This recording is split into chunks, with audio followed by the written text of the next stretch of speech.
What's up, everyone? It's Chris with Lollipop Barbecue. Now, before we get started, I do gotta tell you something. If you are familiar with all my videos, I do a lot of jump cuts. I have a hard time of thinking things on the spot and saying them, so I do a lot of weird stuttering and stuff. But today, I want to be extra special.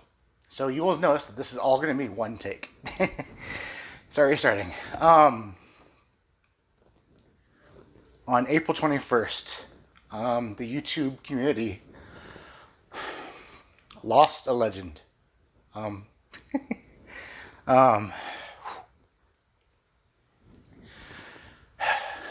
sure you know him. Phil Rogers, Phil and Florence. He passed away, and it's weird. It's hard. Sorry, guys. I never met the guy. I never met him. I never talked to him in person. I talked to him through messages, through comments, through my videos, his videos. Outstanding guy. Today, you're going to see a lot of videos as tribute to him. He was a true staple in the YouTube cooking community. So for for my part, I'm gonna try to take one of his recipes, make it my own. That's what he loved doing. He loved taking things and just making it his own, because you just gotta cook it, right? He didn't follow a lot of recipes. He just did his own thing. He did his own mods. I'm gonna be cooking out on my 18-inch over Smoky Mountain, which I did do some mods on because of him directly. I'll be talking about that a little later. But I'm going to stop yakking. So, Phil, this is for you. To all the Rogers family, my condolences. And just know that he was loved by a lot of people that he never even met. Thanks, Phil. All right, let's get going.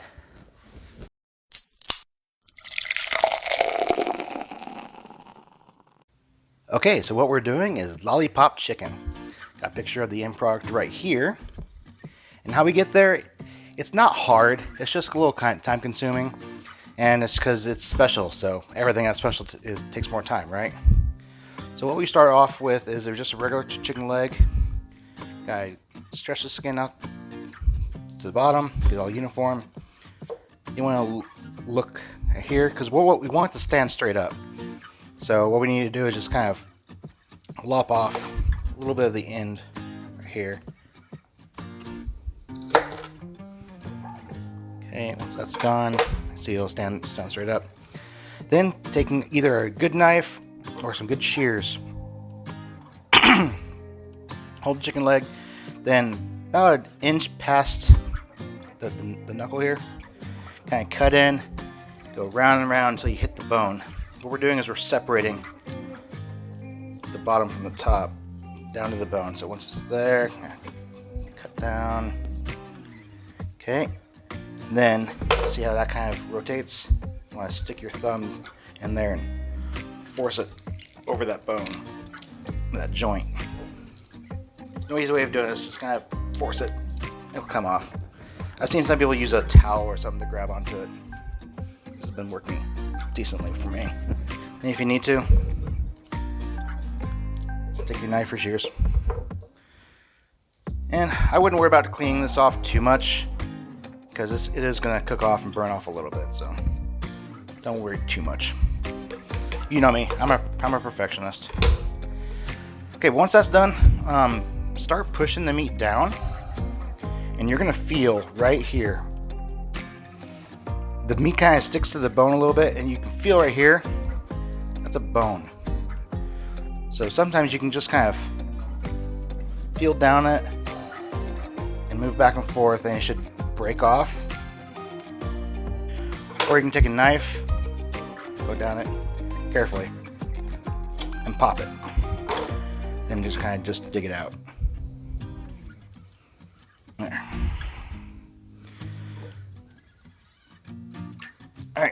Then kind of just go through and clean everything up. All these tendons that connect up here, just cut those off, get it cleaned up. And you want to push the meat down.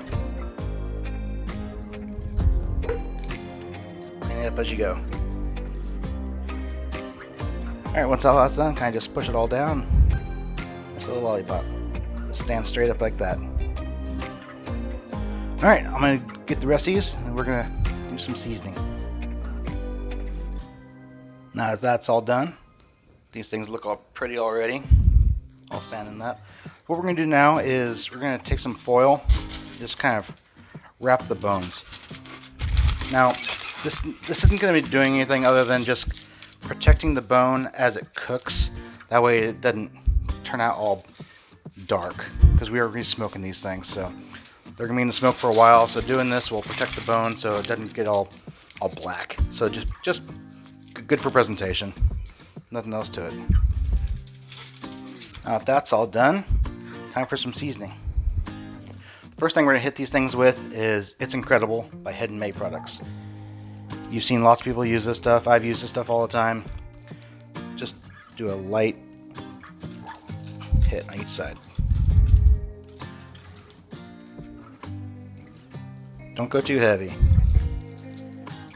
because I am using multiple rubs here, and both of them do have a good salt content. I don't want these things to be too salty. And what I am doing is I'm doing it over the spot where it sits. So when I put it down, the end gets seasoning too. And for our top coat, I'm using Loot and Booty Everything Rub. Good local AZ rub. Make sure this is coated all over now. This is gonna not only give it great flavor, but this stuff gives a nice red, kind of a, you know those red bricks? That's the color it reminds me of. Alright, got these things all set. I'm gonna go ahead and throw these in the fridge just to let them cool while we get the pit up to temp. And I'll meet you outside. Man, it's gonna be a hot one today. I think it's like 102 today. And it's just the first week of May. Ugh. Anyway, got the chicken done. We're gonna get the Weber Smoky Mountain all set. I wanted to show you a few of the mods that I've done to this thing. I've had this 18-inch Weber Smoky Mountain for about a year. It'll be a year in June. And all the mods I have on it, I got directly from Phil. Obviously, there are guys out there that have these exact same setups, so it's nothing unique, but Phil is the guy that I watched how to do these things. So I owe all the credit to him. Let's have a look at this thing. On the base, I have these wheels. I got these from Cajun Bandit. I'll leave a link down below. But these wheels are great. They lock. I never lock them. I don't need to. But rolls around perfect on the concrete. Don't have to worry about moving it here and there. Don't have to grab it while it's still hot. You can just move it around. And as a competition guy, I do take this thing with me, and it just makes it easy just rolling around. Got that. I have these locks here, so when the body comes on here, you can lock it into place, so you can move it around without having to worry about it coming apart, which is a big deal, especially with the wheels. That way you can just move it around as needed. For the ring, so I have two of the charcoal grates together, kind of as a crisscross pattern. That just, as the coals burn, they don't fall down, and just you get more light out of your coals that way. Just sits in there. The bottom, the ring. I'll go ahead and open all the vents all the way. And you see on the vents I have a little handle. I popped a hole in here. I have a bolt with some nuts on there. These things do get hot, but it's just way easier to just grab this thing and move it instead of the little tab that they have on there. And the body, obviously you got the handles, makes it easy to move up and down and around. Here, let me get this thing loaded up, we'll look at it a little more. Alright, our coal's ready, got the wood in there. Got about 1/2 to 3/4 chimney hot coal. I use this much just because I want the temp to come up fast. Because chicken needs a good high temp in order to get that crispy outside. Got the vents all the way open. Right. These handles make it so much easier. Put that on. Make sure our exhaust is wide open as well. So once it's on, gotta make sure that the body is lined up with one of the legs, because I'll show you why in a second. Good. Once it's on, all you gotta do is just flip these things up and ratchet down a little bit. So all it is it swings on, hold it in place, and just twist it on. That holds it in place so you can move it around. And the best feature of this thing is this hinge. Again, from Cajun Bandit. Open it up, locks in place. For competition, this is perfect. I work by myself, so being able to just open it up, do what you need to do, and put it back down, all you need to do is just give it a little lift and back down. This is great for competition. So this is one thing Piff did that I haven't done yet. I use these types of handles for a reason. It has a hole in it, so you can put a piece of rebar or something in there. So I'll put a mount for this thing. That way I can put it out over here. I don't have anything like that yet. So just wheel this over. Use that. All right, our pit's ready. We are soaring up to about 350. I want it to be a little bit lower, so I'm gonna go ahead and I'm gonna leave that open, but I'm gonna cinch down the intakes.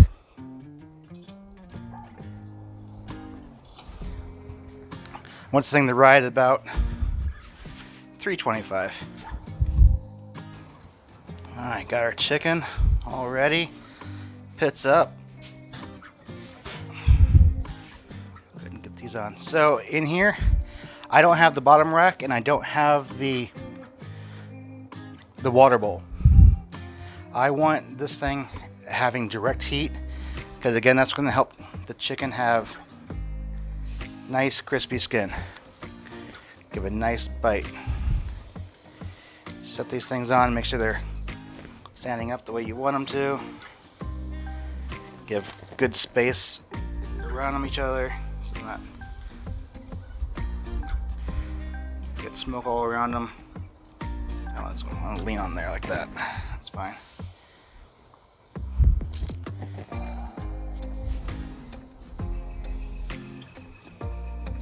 All right.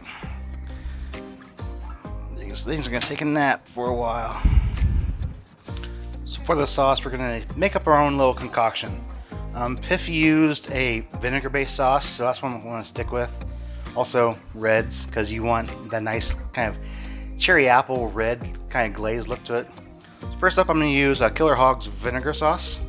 I've actually had this for a while. I just haven't used it, but this seems like perfect reason. So I got maybe a little over half that bottle, because I want a nice thin sauce. And I got good old Sweet Baby Ray's barbecue, their original. This is gonna bring some sweetness to it, as well as thicken up just a little bit.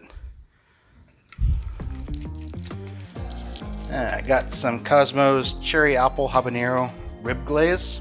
I love this stuff. It has a sweetness and a heat level, and it's gonna help with that glazing. A little bit in there.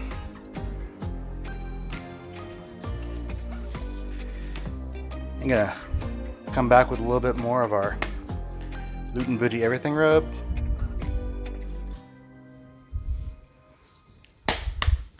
And just a little bit of honey. Honey again will help get some sweetness in there, and honey has a good glazing feature to it. Alright, see what this looks like and adjust if needed. And everything here is room temperature, so I don't have to worry about kind of shocking the meat when we dip it. So it's not going to bring the temperature down too much. But we are going to cook that chicken until it's about 170 before we put the glaze on. That way our ending temp is probably around 180, 185. That just lets the chicken get nice and tender. And it also gives the sauce time to caramelize and set. Alright, now we just gotta wait for our chicken. Let's get a look at these things. It's been about 35 minutes. Those things look beautiful. I don't know if the color is coming across, but look down there a little bit more. There you go. These look great. The rub has set. Let's get some temps on these. 157 on that one. 143 on that one. So still got some time. I just want to show you what they look like right now. 147. You can see, I don't know if you can tell, but the aluminum foil has more of a golden hue to it. That's just the soot from the smoke and stuff. That's why I put the foil there, so it didn't darken the bones. But get this thing closed back up. A little bit more time. I just want to show you this because when I sauce these, I'm actually going to take them inside. It is too hot out here, guys. So once they hit the temp, I want, again, about 170. I'm going to take them inside and we'll sauce them there and then bring them back out here to finish it off. Alright, these things look beautiful. So now what we're going to do is we're going to get the foil off the bones.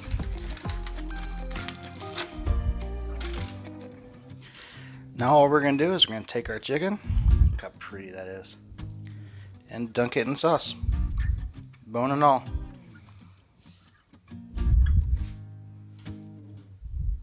What's nice about cooking the chicken to a higher temp than normal, so again I cooked about 170. What's nice now is I don't have to worry about the temp, because the chicken is done, it's safe to eat. Only thing now, it's going to tenderize a little bit more at a higher temp. And the sauce is going to set. So at this point we're going to be putting this back out there, and we're just going to be watching the sauce. When the sauce is the way I want it, pull them off. Alright, I'm going to get these back out, see if I can get this. Some of these don't want to stand up anymore. Maybe I didn't do a good enough job cutting them flat, but I want to make sure they're setting nice enough that the sauce will keep flat and set. Alright, these things are done. They look gorgeous. Got the glistening on these. Ooh, still hot. Yeah, it's beautiful. Man, these are hot. Alright, I'm gonna let these things cool down, but I just wanted you to see these. So overall cook time, just over an hour, about an hour and 5 minutes on that initial cook. Then I brought them in here and I sauced them up, put them back outside for about 15 minutes. I didn't do any additional glazing or saucing, so the sauce was good in about 15 minutes. It's set. There's no watermarks or anything like that where the sauce pooled up. These things are just gorgeous. Nice and caramelized there on the bottom. Oof. All right, I'm gonna let these things cool off before I burn my fingers and my face when I try these out. All right, time to try these out. Or as Phil would say, well, all right, let's try these out. All right, these things look beautiful. Glistening. Ooh, smells fantastic. Perfect bite. Look at that. Nice sweet to it. There is that vinegar in there. I don't know if you can tell, there's a kind of a faint smoke ring in there just from the time they've been out there. Like I said, just over an hour in the smoke. meat is nice and tender, moist. There we go. Moisture in there. Nice clean bite. Well, that's it for this one. I have to thank Phil for giving me the idea of this. Again, this is a recipe that he did. Not really a recipe, but it's a dish he did. I'll link the video up above.